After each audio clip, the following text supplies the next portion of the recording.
And you could crack that one door now. No. You hot? Oh, Oh, we've gone live. oh, live. Where's your Ruby?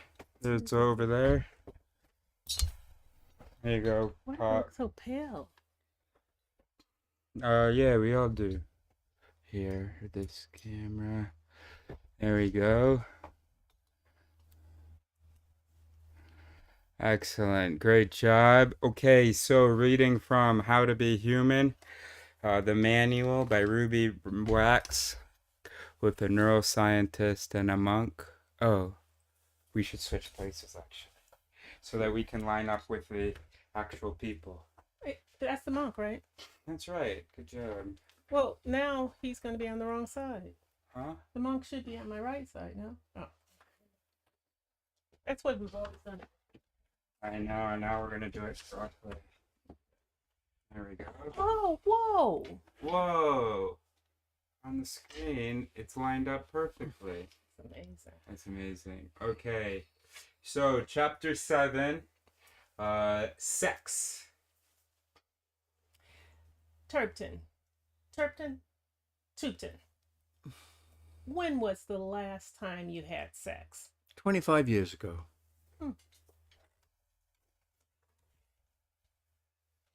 How to be human. The Page is blank, Mom.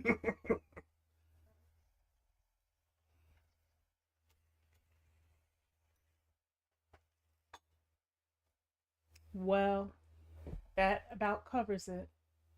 Great. Thank you. We're still So, live. is there a view where I'm looking straight at the camera because I'm? Are we seeing still the live? side? Yeah. The camera's right here. I know, but why is it showing the side? Oh, because I was looking at this. Okay. All right, very good. Good.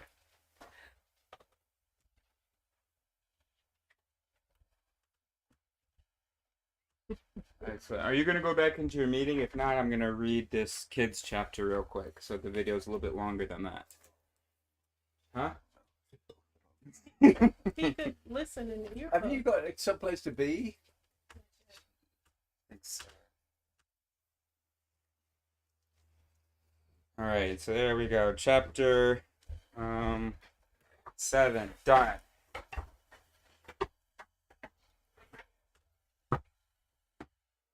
Where? Still live? Yeah. Neo. What's that? I think that was toward the end. Okay, chapter 8. Kids. Oh, your glasses, Mom.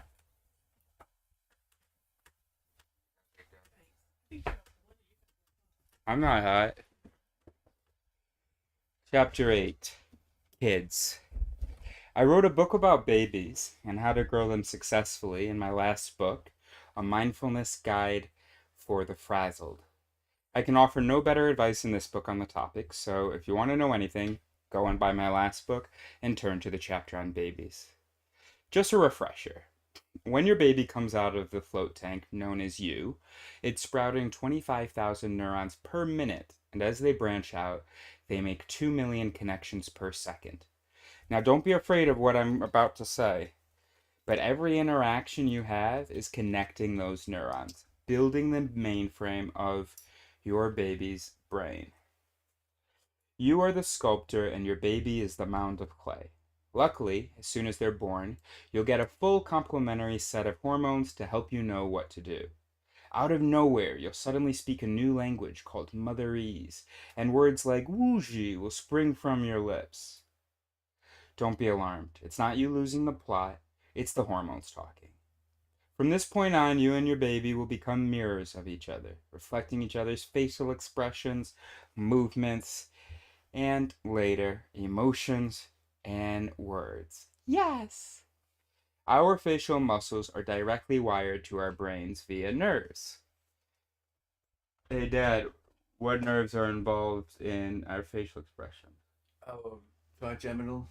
Good. And the facial motor nerve? Yeah. Very good. Okay,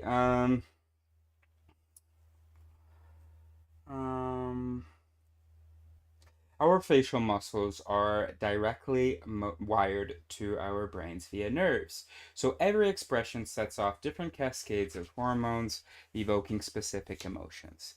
If you smile, your baby smiles and feels good. If you continually make a mad face, guess what happens? Your baby will someday need a shrink for many years. And guess who's paying? You will become a single unit, symbiotically responding to each other, each of you trapped in a reciprocal tango that never ends. And this dance is what ultimately lays down your child's characteristics. They inherit specific genes, but everything that happens to them, starting with your interactions, will strike or silence those genes, determining their future abilities and traits. Section: Undo the damage. And if they do get into bad habits, the good news is that they can be unstitched later in life thanks to neuroplasticity. If you change how you see and feel about the world, your genes change. It's called epigenetics for the fancier of you readers. It's never too late to rethink your thinking. This means even if your parents screwed you up, nurturing experiences later in life can dramatically revise your biological makeup, triggering different genes to switch on or off. It's not too late to change your and your baby's gene expressions. Simply read this book and follow the instructions in the mindfulness chapter, and you can repair the damage. A psychoanalyst named Donald Winnicott came up with the expression, good enough parenting. Thank God I'm off the hook. I had very little maternal juice. For example, I didn't know that excessive crying meant the nappy was filled to capacity. I thought Max was just in a bad mood, so I did some clown faces at him. He eventually exploded. I'm not a mind reader. Winnicott said that parents need to fail sometimes, to make mistakes when they try to fulfill their baby's needs, so that the baby can experience frustration. It teaches them how to man up later in life and deal with frustration successfully. If the parents try to be perfect, coddling them and never saying no, it can screw them up. They'll assume someone will always be there and give them what they want. So it's important for parents to make mistakes. Yay! Remember, those who are nurtured the best survive the best. Section: Parents and Kids. You know your baby has become a child, around age 4, when they start asking questions and demanding answers. You better have some ready. One of my kids asked at that age, "Mommy has a front bottom," female genitalia. "My sister has a front bottom. So why does Daddy have a chicken leg bottom?" I wasn't ready for that one, and in those days you couldn't Google answers. By 4, children are developing more solid personalities, and you can no longer treat them as an extension of you. This is a delicate time because some parents, like mine, start getting into conflicts because they assume their kids are just bigger versions of the babies they once were. No. Kids by this age are now individual people, and you may find you have nothing in common with them. You may even dislike them, but it's too late to send them back. Section: Know your luggage from theirs. Things I wish I'd known before. If you don't become aware of your habits of thinking, feeling, and behaving, you'll pass your crap on to your child. How do you get that awareness? I hear you ask. 1. When you feel as if you've been stabbed in the heart because your kid has hit your emotional bullseye, they probably didn't do it on purpose, though it feels that way. Most kids don't start off spiteful. It's something they learn later in life. When you get the knife in the heart, register it, and even if you have to leave the room, don't respond. Wait for the hot reaction to pass. If you can notice those moments when your trigger's been hit and manage not to snap at your child, that is emotional intelligence at its finest. When your mental storm has calmed down, talk to your child about what happened without blame and without sharing your pain. Maybe, if they're old enough, tell them that what they said or did sparked off a memory for you. "Mommy is very fucked up," is something I say a lot. This helps them see that you're human, which will surprise them. 2. Another way you might inadvertently pass on your luggage is by passing on your fear of failure, especially when they start going to school and getting marked on how smart or stupid they are. People I know who are relatively cool about life suddenly, when they have kids at school, will lie, cheat, and stab anyone who gets in the way of getting their kids into a better school. They lose perspective and don't realize that when the kid is 40, no one will ask what school they went to. Except people who go to Eton, which should be barked like a peacock when said, Eton! They will mention they went to school there even on their deathbed. My story. One of my daughters is an actress.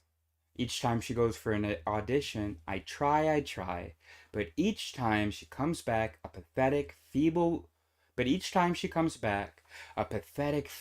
voice squeaks out of me. Did they like you? Did they laugh? When will they call you? Were you good? Did you feel like you did enough? Can I call someone to find out how you did? This is said as one long, desperate sentence. My daughter, meanwhile, had a good time and thinks if she's right for a part, she's right. If not, so be it. I am 100 years older than her and have not got this into my head. I used to take it all as a personal rejection, hungrily seeking the approval I never got at home. Every time she auditions, I relive the horrendous memory of when I auditioned for RADA, for the Royal Academy of Dramatic Arts. I just finished my audition, which was met with stunned silence. So was standing there with other hopefuls waiting for the names of the callbacks to be read out. I had already been to 6 prior auditions at RADA, and my name was never read out. I was now at my 7th audition, and again my name wasn't called. I asked in a desperate voice, "Are you sure you don't have my name on the list?" And the man, who I will never forget, said in that dead English voice, "Yes." I kid you not, I went back to my flat and took 6 Valium to kill myself. I only had 6. Each time my daughter auditions, I still feel the spear of agony pierce my heart from the memory of my name not being called. Now, because of mindfulness, I've learned to, sometimes, hold my tongue and even remove myself from the premises when she comes home, because I can't stop my face looking puckered and desperate. I can't get it into my head that with all that rejection, I still did all right, more than all right. But we mostly remember the negative things, because the lance is much sharper when it's cruel than when it's a nice lance. I know my lances intimately. 3. Be aware that, from babyhood onwards, when you say something, your kid will not just hear your words, but pick up your feelings underneath. If you happen to wince whenever you're talking about spinach, spiders, or your mother-in-law, they'll also start to wince around those things. If you're not aware, your feelings about practically everything will be encoded in their brains. And they won't know why they've ended up scared of spiders, hating spinach, or thinking grandma is a bitch. And you don't just pass on the wincing. You pass on your feelings of inadequacy, distress, dread, rage, shame, and so on. If you've passed on some of these attributes, remember it's never too late to rewind and recode for both of you. Once you're aware of what you're passing on, everything changes.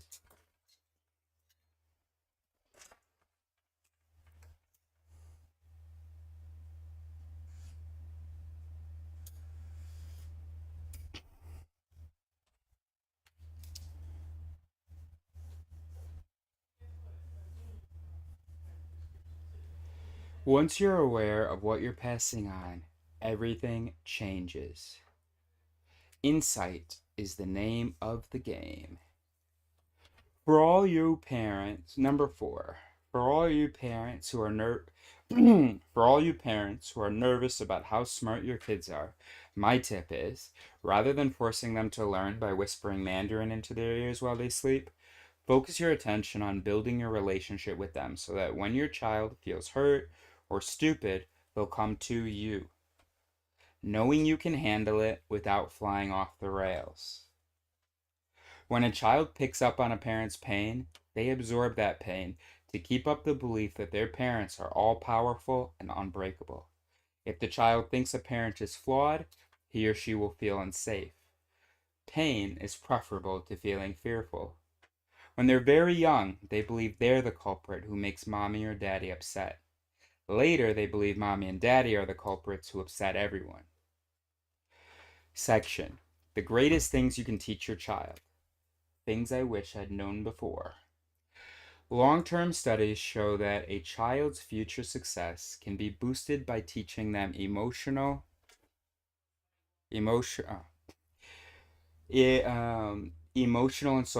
Long-term studies show that a child's future success can be boosted by teaching them emotional and social skills. These skills are the most important outside of learning Mandarin. 1.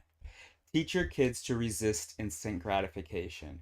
If you can teach them to control their impulses, it will benefit them throughout their lives.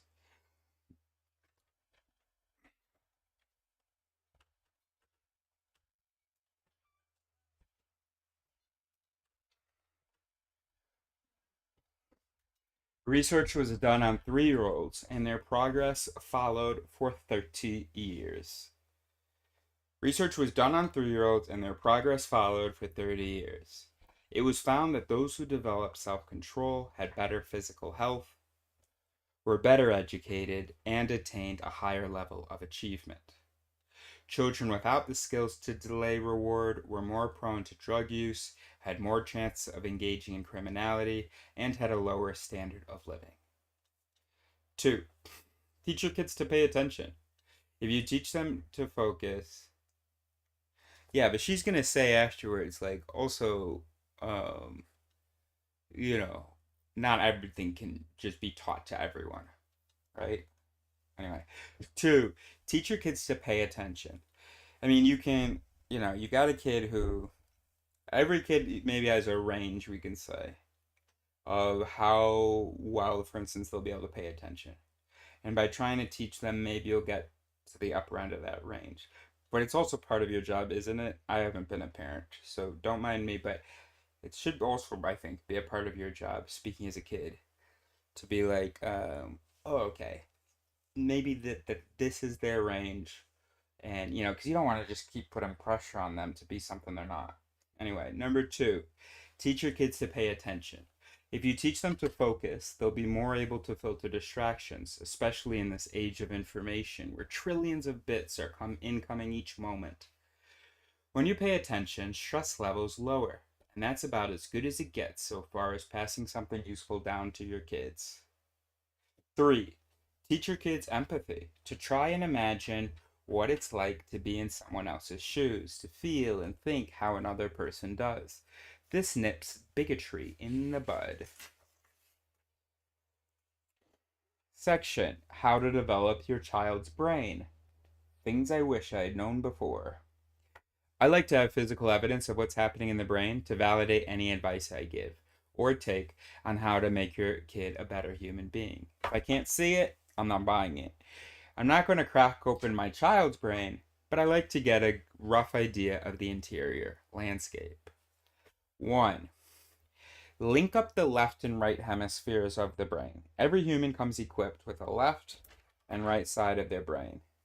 The left side helps them to organize and make sense of their thoughts. The right allows them to pick up the vibes of a situation, get the bigger picture and what's going on below the words, deduce through tone, posture, facial expressions, and insinuation. The left side can make sense and put into words what the right emotional side is experiencing. If a child is swamped by emotions, unless someone helps them, they'll just wade deeper and deeper into self-doubt and chaos. So, when your child is floundering mentally, it's you who will help them find the words and make sense of the feelings, like a translator for a hurricane. To tune into your kid's right brain, link up with them by using your own right brain, which picks up clues about their feelings through facial expressions, movements, and tone of voice. Specialties of the right brain. This is called right-to-right attunement.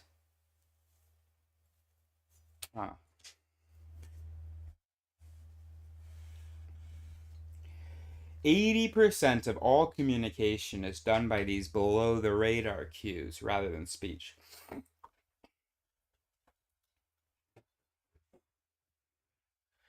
This right-to-right attunement is when the parent connects biologically with the child by mirroring emotions back to them, making them feel understood. Then the parent can redirect the feelings from the child's right brain to their left by using their own left brain to help the child figure out a logical explanation and put their feelings into words. When the right and left brain hook up, the feeling of helplessness and confusion passes and balance returns. 2. Link up the older to the newer brain.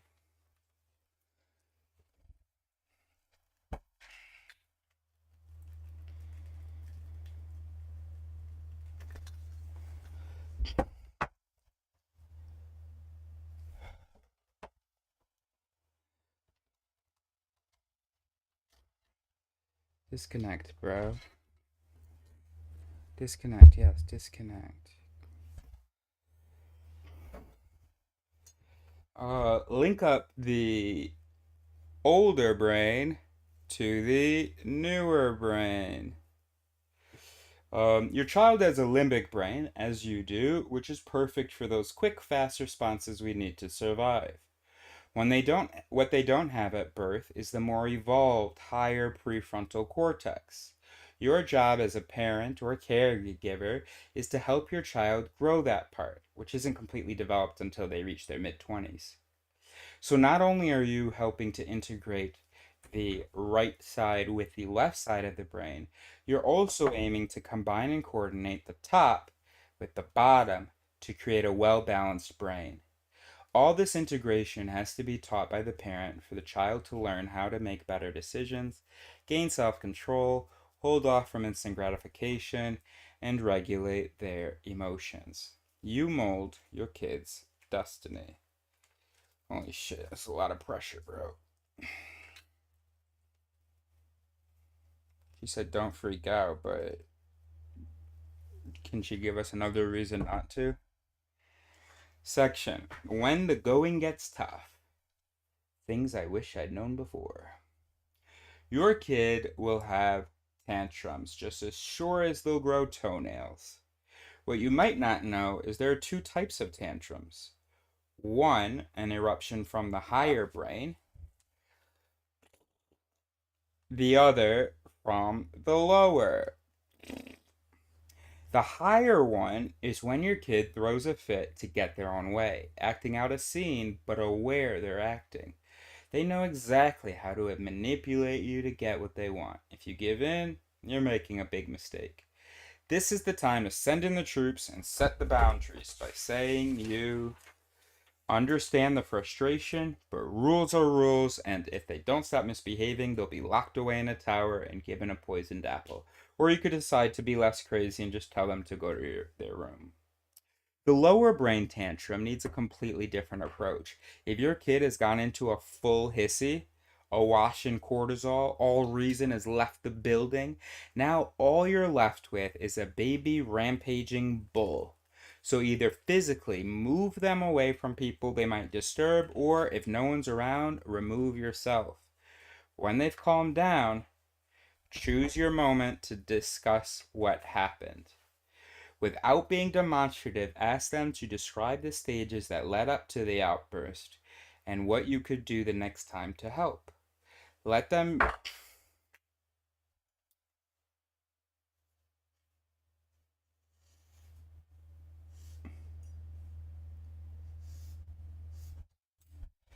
try to figure it out themselves so they become adept at problem solving.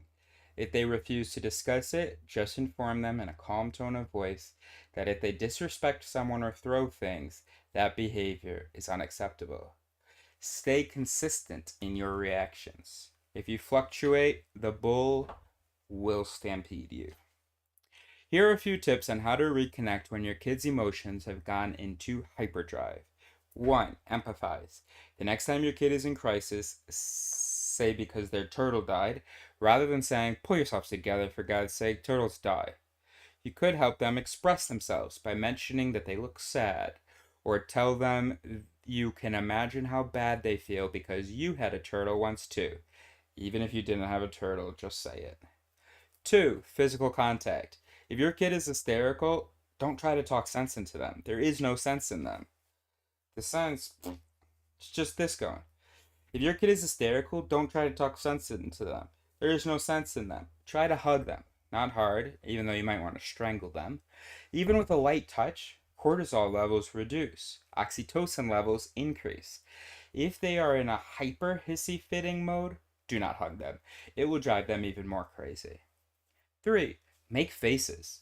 Use nonverbal signals such as empathetic facial expressions, a soft tone of voice, and listen non-judgmentally. But make sure you're not unconsciously trying to make things better by making a boo-hoo sad clown face. They will only hate you for that one. 4. Physical distraction.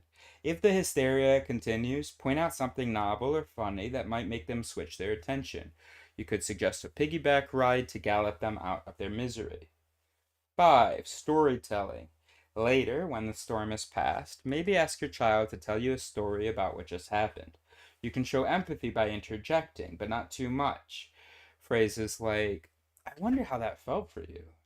Let them fill in the blank how it was for them. The fear isn't so overwhelming once they've named the pain. 6. Draw it. If they don't want to talk about it, maybe suggest they draw or paint a picture of how they felt or are feeling. The unconscious, and also fuck the unconscious, because sometimes we say unconscious when we're just really meaning the right brain, because we associate the left brain more with conscious, which is a mistake, but we do that because the left brain has language and we associate language with consciousness. Um, but So it says here the unconscious has a way of sneaking out when you have a crayon in your hand. The right brain also has a way of sneaking out. Put a crayon in your left hand and let yourself feel. Don't try to name it. Just let the left hand draw. I mean, you can also put it in your right hand, if your corpus callosum is intact.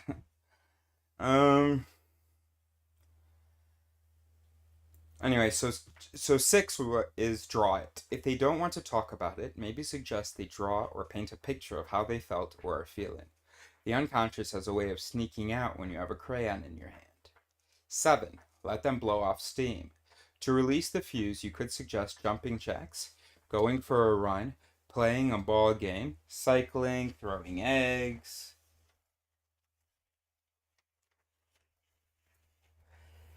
You change the emotional state by changing the physical state. Number 8, lay off. Sometimes they need to be alone and really don't want to talk. Check that out as an option if nothing's working. The instinct is always to make things better, but sometimes it's better to let them figure things out. Section Teachers. I'd like to put in my 2 cents about how I think teachers should teach. Children's brains are like landmines that can go off later in life if they're put under too much pressure. It starts in school, where they're forced to achieve even if they have absolutely no interest in the subject. Intelligence at school is determined by whether you have the skills to memorize facts and spew them out during exams. I call it mental vomiting. And some of the teachers I had, rather than figuring out how to make something compelling by using a little imagination, ended up making me hate the subject they were teaching.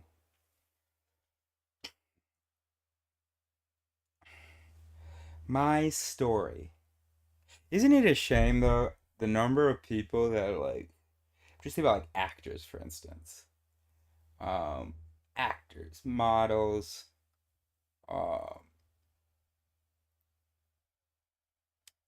anything where the only thing they really there are lots of professions, just no police, firefighter, whatever, where anything where the homework that they were assigned and the test that they took weren't really important to their careers, the schools they went to and stuff. All that really mattered was good social development and just good influences and stuff. And all those people that had to be put through this program of taking and failing math classes and all this stuff, and what that did to their, self-esteem and stuff. And and there are people who are, they're 8 years old, and it's like pretty clear they're not looking to be physicists. And then the way the system is, no, you're gonna stay another 10 years in this system thinking that you're a failure because you're not going to be a physicist. Then you can go to college, maybe find a bit of happiness, or you don't have to go to college. You can just get a job, and while you're working that job, realize that maybe you're not a failure, and your passion is different from the subjects in school, or whatever. Anyway, um, my story. I was fascinated by volcanoes in sixth grade. Mr. Viverick Mr. Viverich, a great looking teacher with a great personality, told us to create our own volcano. He gave us no instructions on how to build one and set no limits. I spent weeks on it, obsessed, and finally brought in an 8-foot volcano made of paper mache. I don't know how I knew how to make what would today be called a bomb, but I did. When I lit the match, my volcano not only erupted, but started to burn the ceiling down. I got expelled. Again. If I had been rewarded for knowing not only how to build a bomb, but also how to defuse it, I'm sure later in life I would have been asked to join the Special Forces. But thanks to the narrow-minded educational system, I am now a comedian. So much could be taught through games rather than this thing we call homework. Why can't teachers make learning about things like volcanoes fun? What's more fun than volcanoes? If you are forced to write a paper on their geological origins and get an A, you'll probably lose your mojo.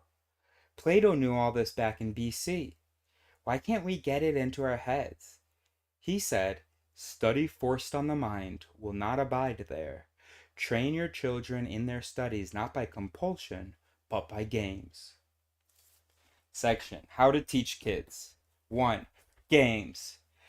Most parents automatically know how to excite their babies when, for example, they play peekaboo. The baby gets a jolt of an aha moment from the surprise of seeing the mother's face pop out, so learning something new becomes associated with something thrilling. The excitement of new information comes with a hit of dopamine as a reward. Once you've got them motivated, they'll want to learn more and more to get another hit of that dopamine. A note here: I don't think it's an addiction when you want to learn more. I don't know anyone who's an addict to knowledge, and if they are, they're helping the world. I say go ahead, give them as many hits of information as they want. If the teacher or parent gets the cocktail of dopamine, serotonin, adrenaline, and endorphins right, a child will be like a magnet for incoming knowledge.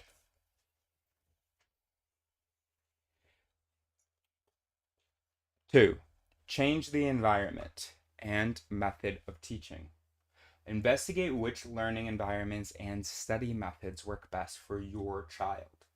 We aren't all proficient at learning while we're sitting stationary. Remember, our forefathers learned about nature, food, weather, architecture, and survival by being mobile.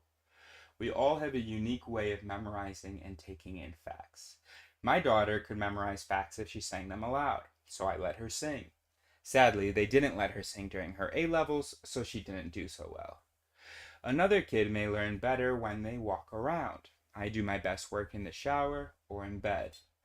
I know these individual methods would cause havoc, but maybe someone someday could think about dividing a classroom between singers and walkers.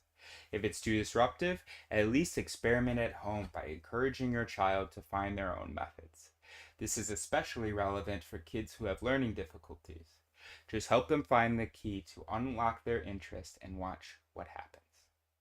3. Tribal classrooms. We are at our happiest when we work in tribes. That's how we thrived and survived. Let's bring a little of that into the 21st century. An effective way to teach kids is to encourage them to work together as a team and not to pick out the strong from the weak. They'll work harder and help each other when they know they're working for the good of the gang. The goal is for the kids who are lagging behind to be taught by the smarter ones.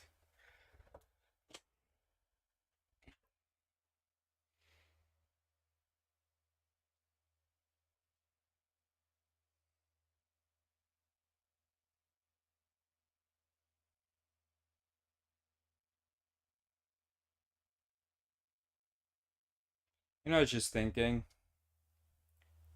I was thinking of another. I was thinking of another myth that could go in the Warsaw Illusions.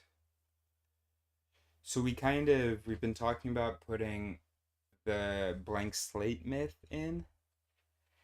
And so this is going to be related to that. It's going to be the same thing. Whatever the title of this myth is, it will include the blank slate myth and what I'm about to say.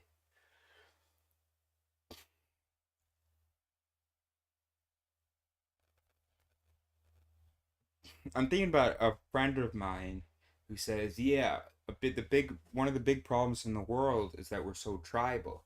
We got to stop, being tribal." What the fuck are you talking about? Yes, there are a lot of tribal problems. A lot of racism could be considered, because of our tribal instincts, wars, Palestine, blah, blah, blah, blah, blah.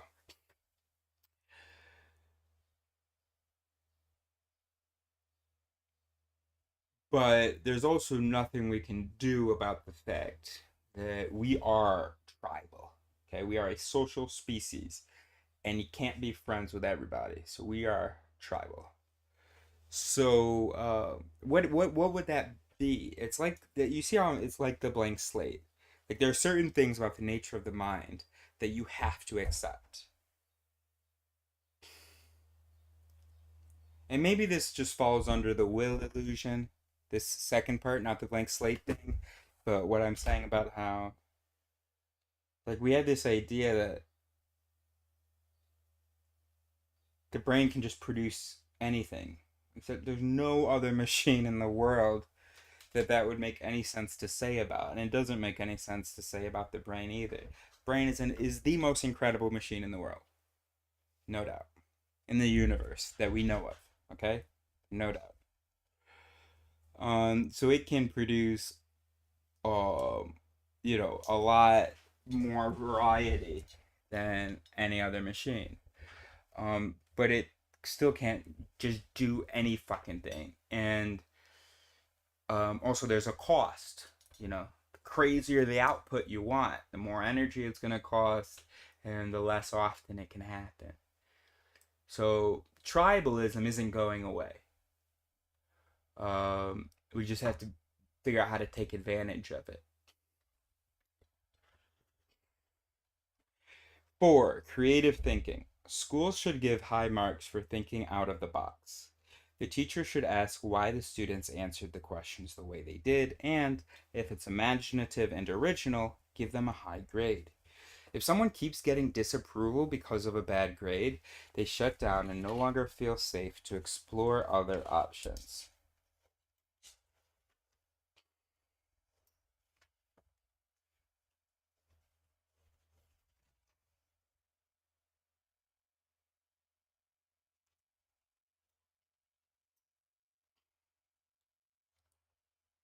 If you repeatedly tell someone they're not doing well, they will underperform. Also, gold stars should be given to young kids for waiting their turn, sharing their toys, and demonstrating that all important emotional intelligence. 5. Teach them how to fail. They are going to fail at some point in their lives, so get them ready. Most of the kids who got the straight A's in my high school are now out of their minds, probably because they were pushed to the limit at the age of 2. I went back to find out what happened to the prom queen of my high school. Cokehead. I swear to God, I didn't smirk. Maybe a little. My story. When I was in high school, very few teachers knew how to capture my interest. During classes, I was so bored I'd doodle on the walls using mustard as my medium. If only a teacher had noticed this early talent rather than getting me expelled. I could have been another Jackson Pollock. Sometimes they should focus on what you're good at rather than what you're bad at. By the way, that is advice for everybody at every point of your life. Sometimes, I would say half or more than half of the time, you should focus on what you're good at rather than what you're bad at. Anyway, sometimes they should focus on what you're good at rather than what you're bad at. Once you can pay attention to something, even if it's looking at bugs on the windowsill, you should be applauded because the ability to pay attention is one of the greatest skills of all. So if you're rewarded for being able to hold focus rather than on your results, you should get a gold star. That's so important. Imagine how many people have we been like, no, don't pay attention to that. Don't care about that. And then you're like, you have to care about this. Okay, now that you're done with school, now you got to contribute to society. So, you can find your niche if you want. I mean, mostly you should just go that way. But if you insist, yeah, go find your niche. Wait a minute, what do you mean go find my niche? You told me not to think about that the whole time I was developing. What do you mean? That niche is what do you mean?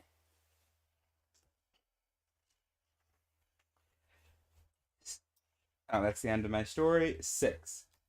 Difficult kids. Those who are considered difficult children usually come from chaotic backgrounds. They're in so much turmoil, they don't have up to scratch social skills or high levels of concentration. The memory doesn't function well if a person is under stress, so learning is difficult. What looks like bad behavior on the surface is usually fear and anxiety, along with an inability to regulate emotions. Children learn best when they feel protected and connected. You can compensate for a lack of nurturing in early life by gaining the child's trust. This cools down their chaotic mind and opens them up to information because now they feel safe. I said earlier that all of us have a leaning toward negative thinking. If you give 5 positive statements and one is slightly critical, it's the critical one that's remembered. Yeah. With difficult kids, aim to give them a lot more positive feedback than you might otherwise. Find out which areas they might be creative in and let them teach you. Today, when I hang out with my buddy, I'm not going to say a single critical thing about her. Can we do that? But I'm going to be over there like 6 hours, bro.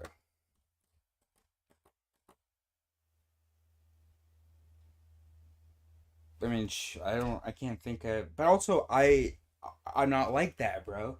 I easily forget the negative stuff. I don't think she's, because I feel like she's never ever said anything negative about me, ever. But sometimes it's just so funny. You just have such good jokes, bro. But nope. We're going to be Positive Thomas today. That was the only name that came to mind that rhymes with positive.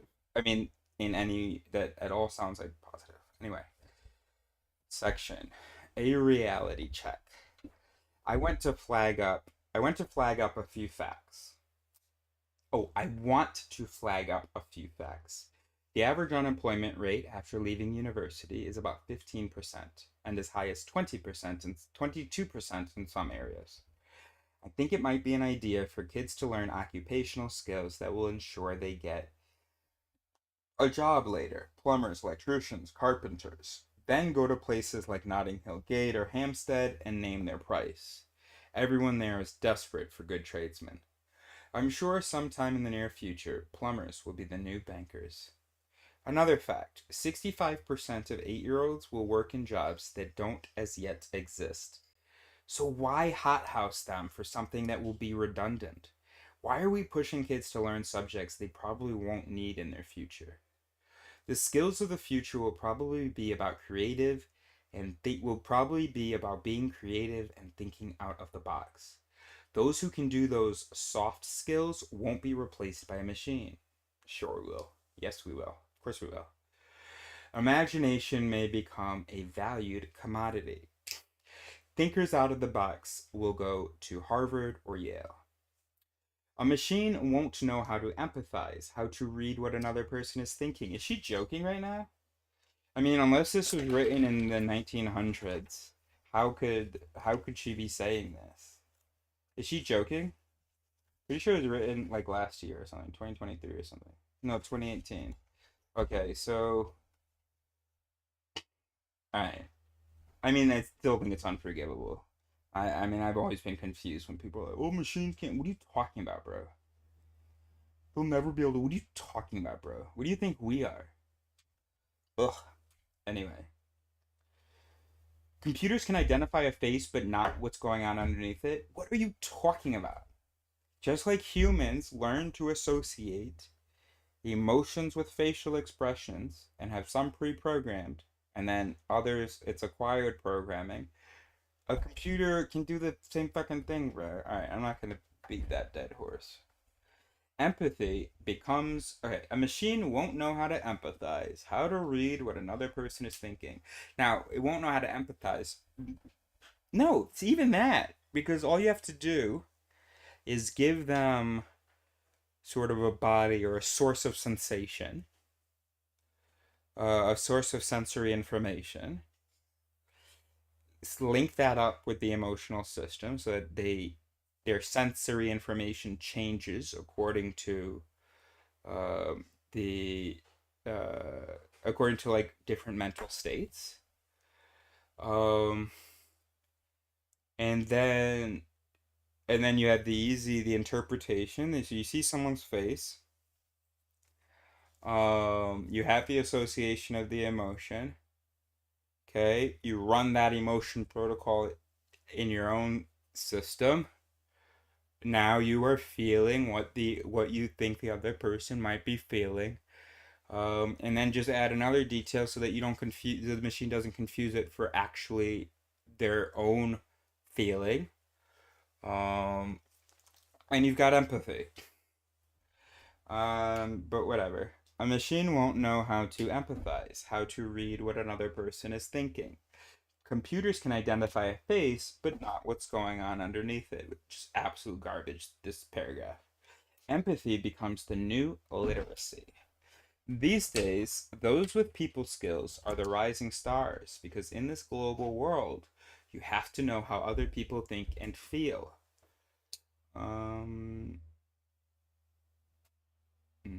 Whatever.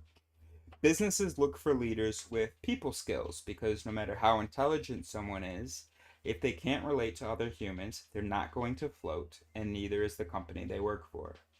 Creating trust should be as highly rated as hitting money targets. Cooperation, curiosity, and good communication skills are the it girls. That's good. Section, a short note on teenagers. Things I wish I'd known before. I know I haven't mentioned teenagers up until this point. How to deal with them requires writing another book dedicated completely to the topic.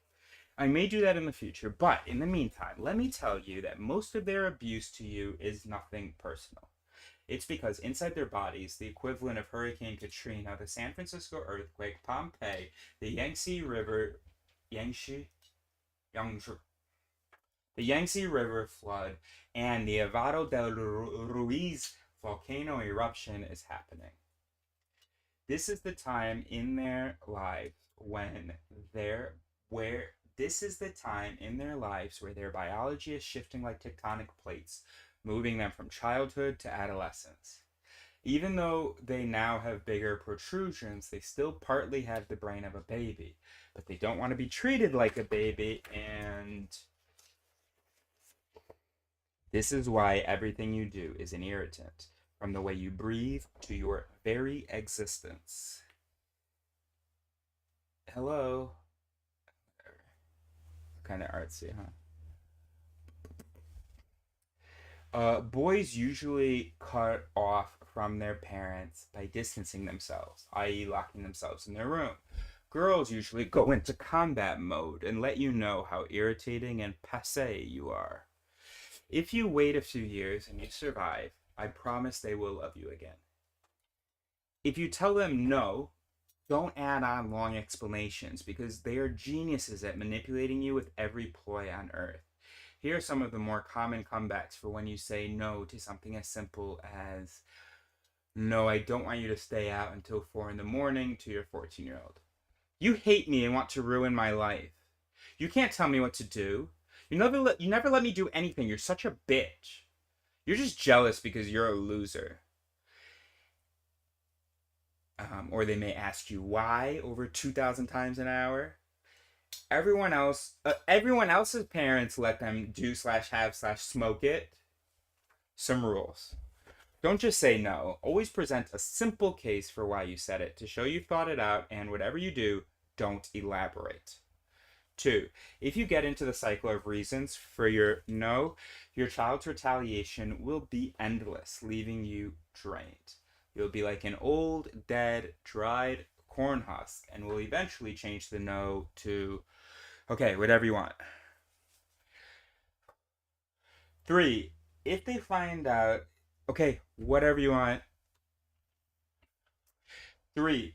If they find out they can wear you down, that there's a teeny chink in your armor, they will gnaw away at you until you're swallowed. 4. If their argument is reasonable, you can change your mind to show them that you do listen and are at least partially human. 5. Choose your battles. Too many no's may drive them away, shut them down, or they'll do things behind your back. Decide which are the absolute no's and when you can throw them a yes bone. 6. If the argument gets too heated, stop and wait to respond when you're feeling calmer. Even if they've gone too far and insulted you, wait until you've cooled down to discuss why it will never be acceptable to abuse you. 7. If you do lose it, you lose it. It's not going to harm them if they see your anger when you're really angry. If you've gone too far in expressing it, wait until you've simmered down and then, without expecting a reply, say sorry. Alright, very good. So then we've got another fun script. That's great. Alright, well that's, we have that script to do, but otherwise, that is the end of our, hello? Can we get my eyes in the shot?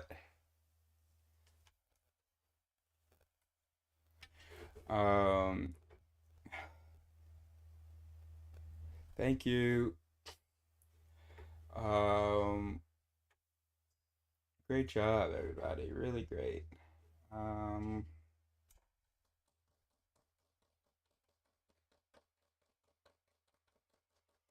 my god, a cool brand poster, bro. I just have no idea where to put it. Dad's like, put it in your room.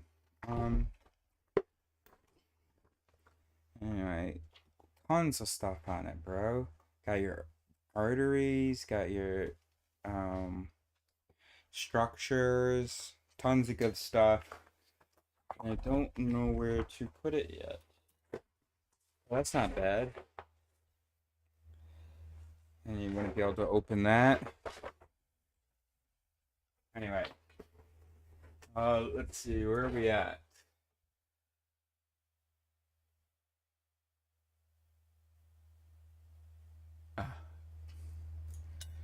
One 33. Excuse me. All right.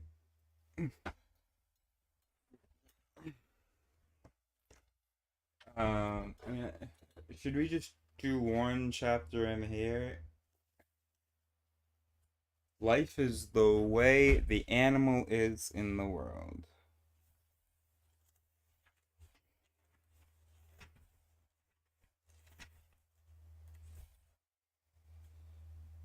Yeah, let's do it. Okay, great. So, Alva Noe. She sounds beautiful. Might be a dude, I don't know. Alva Noe. Damn.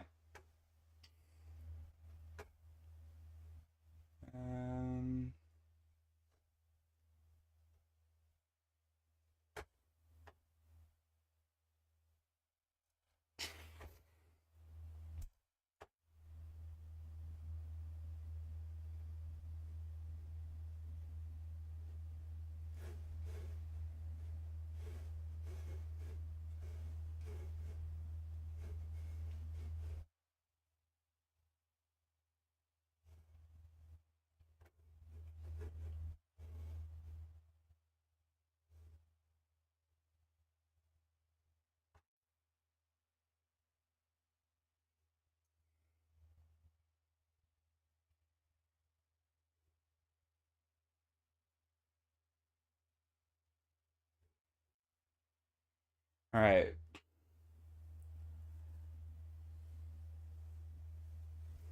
All right.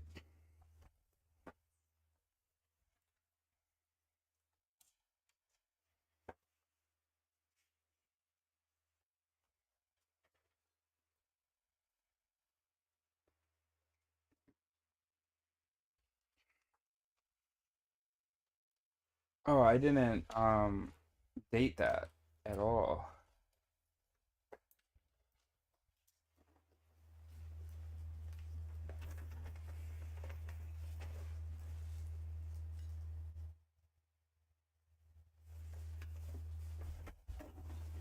All right.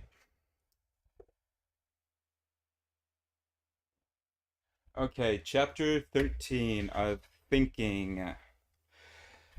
Um, Life is the way the animal is in the world by Alva Noe, professor of philosophy, at the University of California, Berkeley, and the author of Vision and Mind, Action and Perception, and Out of Our Heads.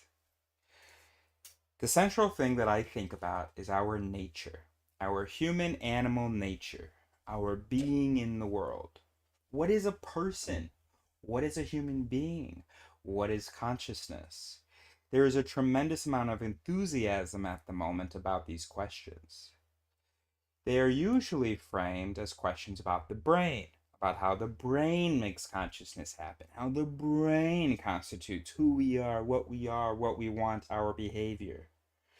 The thing I find so striking is that at the present time, we actually can't give any satisfactory explanations about the nature of human experience in terms of the functioning of the brain. What explains this is really quite simple. You are not your brain. You have a brain, yes. I don't even. I was so proud of myself for just being able to read that like I did without absolutely scoffing at him. Okay, convince me, Alva. Alva, what kind of fucking name is that anyway, bro? I thought you were gonna be a beautiful Brazilian.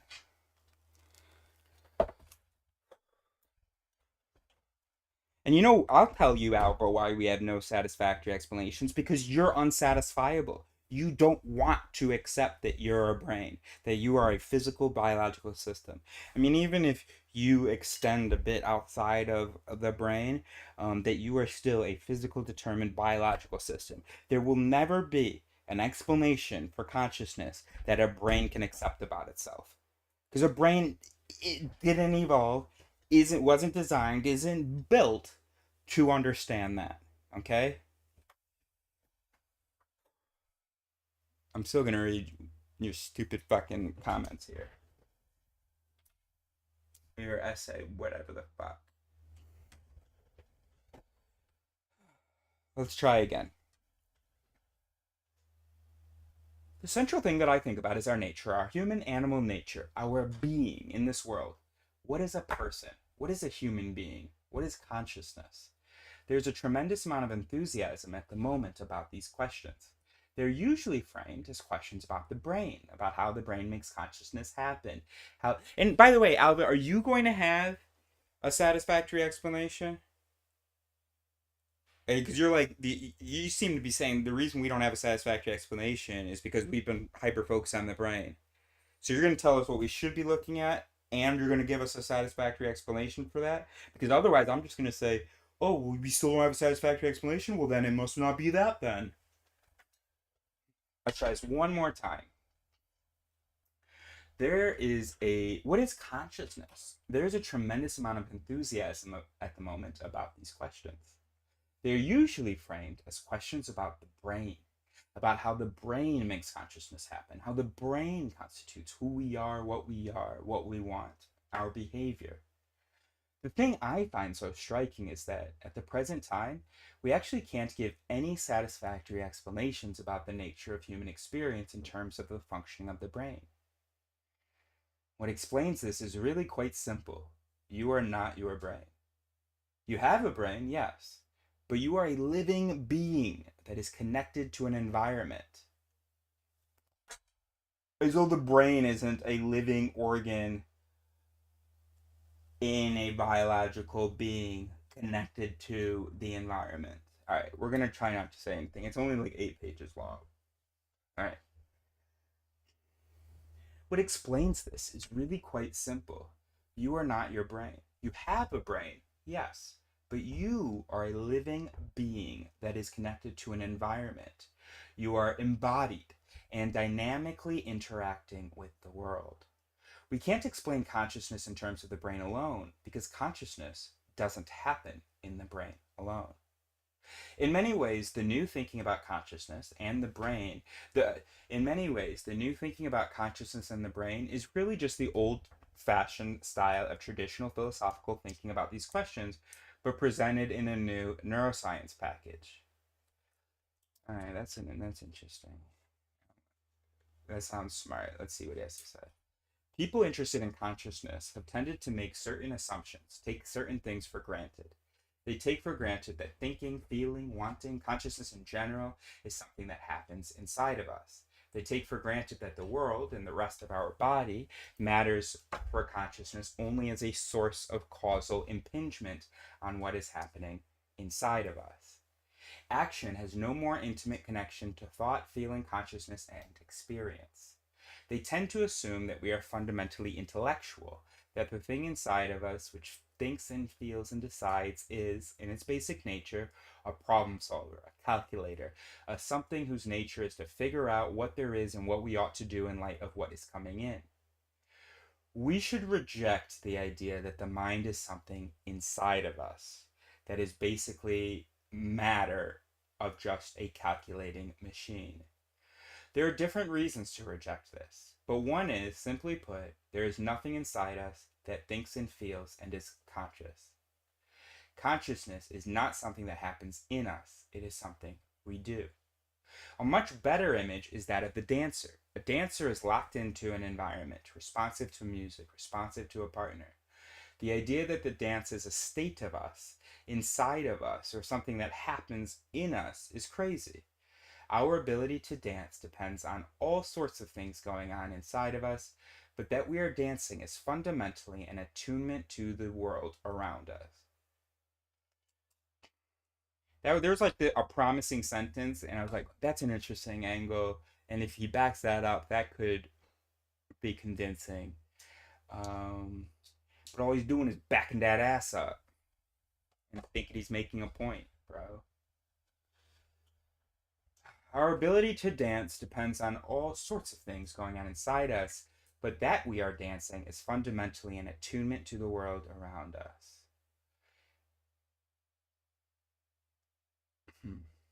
I don't get it. And this idea that human consciousness is something we enact or achieve in motion as a way of being part of a larger process is the focus of my work. Shut the fuck up, bro. What is your background, bro? Shut the fuck up.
mean, I'm just so mad because he's challenging some very basic things and he seems to have some confidence. And it's like, should I take it seriously? But also, you know, make me take it seriously by backing it up.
And this idea that human consciousness is something we enact or achieve in motion as a way of being part of a larger process is the focus of my work.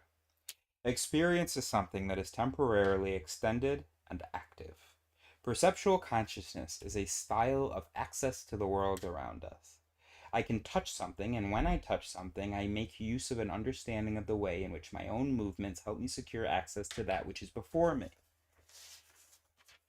The point is not merely that I learn about or achieve access to the world by touching. The point is that the thing shows up for me as something in the space of movement-oriented possibilities. Visual consciousness relies on a whole set of practical skills that we have, making use of the eyes and the head. I understand that if I move my eyes, I produce a certain kind of sensory change. Perceptual consciousness is a mode of exploration of the world, making use of a certain kind of practical bodily understanding. And that is what dance is. And this makes dance, for me, the perfect metaphor for consciousness. But there's more to the comparison with dance. Hey, I'm done with this. I'm over this. I have too many questions, bro. How do you define consciousness? Because you can't define consciousness as a dance, bro. You define it as what is not something that happens to us, it's something we do. And then you start talking about dancing.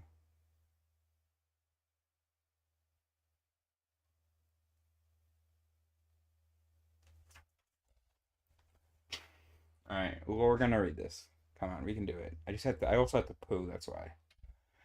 I mean, that's not the only reason. I'm angry at this person. Because he's challenging stuff, and I'm like, should I be spending my time like being convinced by this? Because I want to just be convinced. I want to believe him, but then that means I have to throw out a whole bunch of other stuff.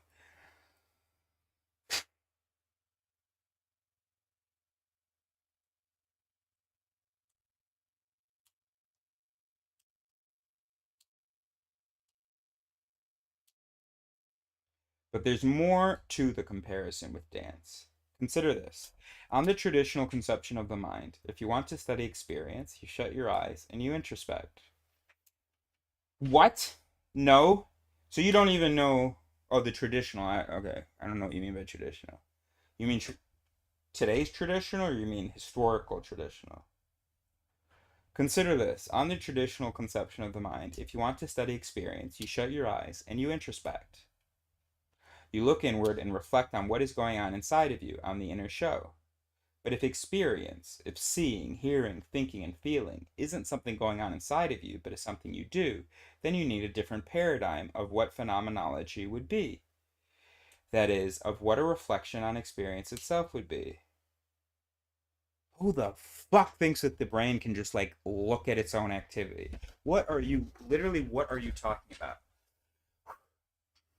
To reflect on experience is not to look inward. It is to pay attention to what you are doing and to the way in which what you are doing is world and situation and environment involving. Suppose I'm a hiker. I walk along and move my legs in all sorts of subtle ways to follow a path along a trail. But the steps I take and the way I move my legs are modulated by, controlled by, the textures and bumps and patterns of the trail itself. There is a kind of locking in. To study experience, to think about the nature of experience, is to look at this two-way dynamic exchange between world and the active perceiver. Not only is dance a good analogy for what consciousness is, but the experience of watching dance and the way in which we can cultivate our aesthetic appreciation of something like dance is actually a good way of thinking about what phenomenology itself could be. What do you see when you look at a dance? I get it. He fell in love with some Brazilian dancer, took her name, and wrote this love letter to her. You are consciousness. What you do is existence. Watching you feels like I'm looking into the soul. I got it. Contemporary dance, contemporary art more generally, can be hard to appreciate. If you're not already familiar with an artist's work, it can be difficult even to bring it into focus. But we do. It is interesting to compare this process, whereby we bring a dance or other work of art into focus for aesthetic experience, with the project of phenomenology itself, that is, with the project of bringing experience into focus for science. I'm not going to read that sentence again. I didn't understand it. Whatever, we'll read it again. So it can be difficult to bring an artist's work into focus if you're not already familiar with it, but we do. It is interesting to compare this process whereby we bring a dance or other work of art into focus for aesthetic experience with the project of phenomenology itself, that is, with the project of bringing experience into focus for science. Okay, I think I understand. I don't know. Scientists ask, how does our biological being enable us to have the kinds of experiences we have? And it's just so fucking stupid. It's so stupid. It's so stupid. It's too stupid. It's too stupid, bro. It's too stupid, bro. Because if people act like it should be possible for a biological being to not have consciousness, sure. A plant, maybe. But as soon as the being needs to engage with the world, needs to process and integrate the information coming in, you're going to need this thing called consciousness. It's going to need to be able to experience this information. That's what processing is. Okay? Processing, integration, basically experience. Okay? That's how I see it anyway. So, I mean, how is an animal gonna hunt something it doesn't experience? Hello?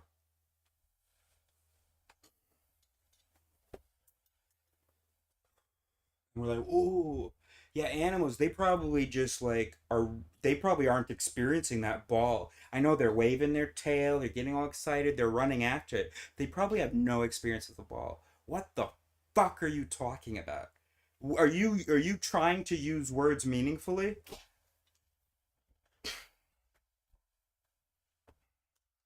We are going to get through this. What is it? We have 11 more pages, bro.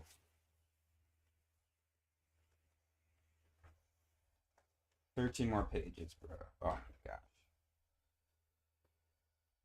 Scientists ask, how does our biological being enable us to have the kinds of experiences we have? And by the way, so yeah, buddy, if any scientists are asking that, tell them it's not Halloween, take off your lab coat, stop pretending. That's what you should tell them. They weren't really scientists. That should be understood as a question less about how the function of our brain produces images inside our skull, and rather about how our full embodiment enables us to carry on as we do in an environment, in a situation. This raises an interesting possibility. Maybe we can think of aesthetic experience as a model of the workings, at least of an important core of human consciousness, perceptual consciousness. And then maybe we can think of artistic, creative, aesthetic practice as making a direct contribution to the study of mind itself. Art is not something for science to explain. Art is a... You know what? Fuck this. I'm done with this. Because I have so much stuff to do, bro. And reading non-science about... that pretends to be a reaction to also non-science is really far down on the list. Let's just read the last paragraph. Our ordinary experience, the kind of richness, the texture, the stability of waking experience, can only be achieved for an organism that is actually locked into the environment in a certain kind of way. If you change the environment or take away the environment, you alter human consciousness. Okay, yes, true. This points in a very profound way to this basic point I keep making, that the idea that you are your brain, or that the brain alone is sufficient for consciousness, is really just a mantra, and that there is no reason to believe it. I will read this when I feel able to receive it. Let's put it that way. Right now, I am not able, clearly not able to receive this. I find it offensive. Forgive me, Dr. No Way. But no way.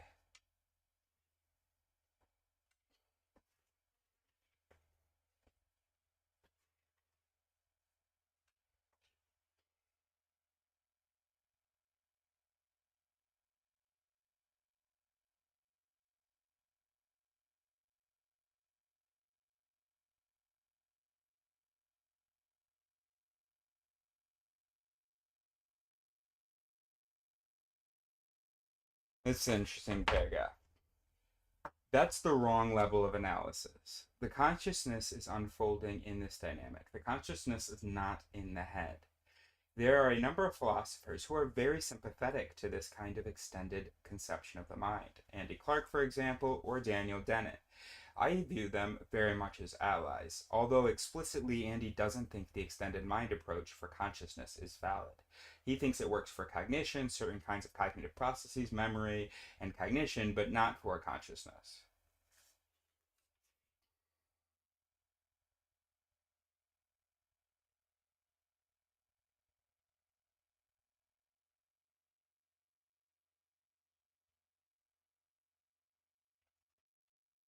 Do you back up any of it? I'm skimming it. I just keep saying over and over again, consciousness is not in the head.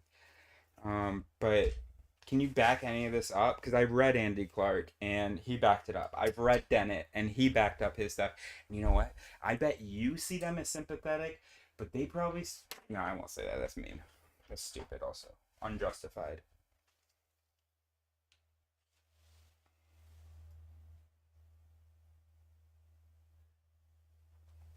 Alright, I'm giving myself credit for that one. And, too stupid. It's not stupid, I'm sorry, I gotta stop saying that. I am just offended, bro.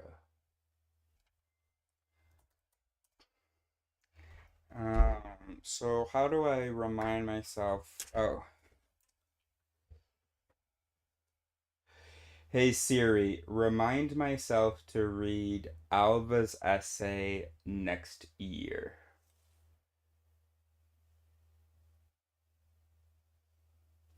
Hey Siri, remind me to read Alva's essay next year.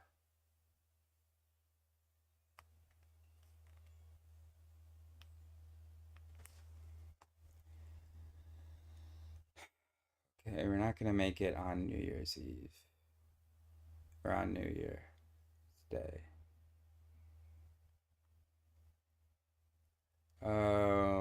Let's go January 30th. I'll be 35. Maybe I'll feel like a new man, ready to... And this is gonna be stuck in my head anyway now. Alright, I'm gonna go think about this while I poop. Alright, great job, everybody. Thanks for hanging out with me in the Pop Borough, my fellow risers, and have a lovely whatever.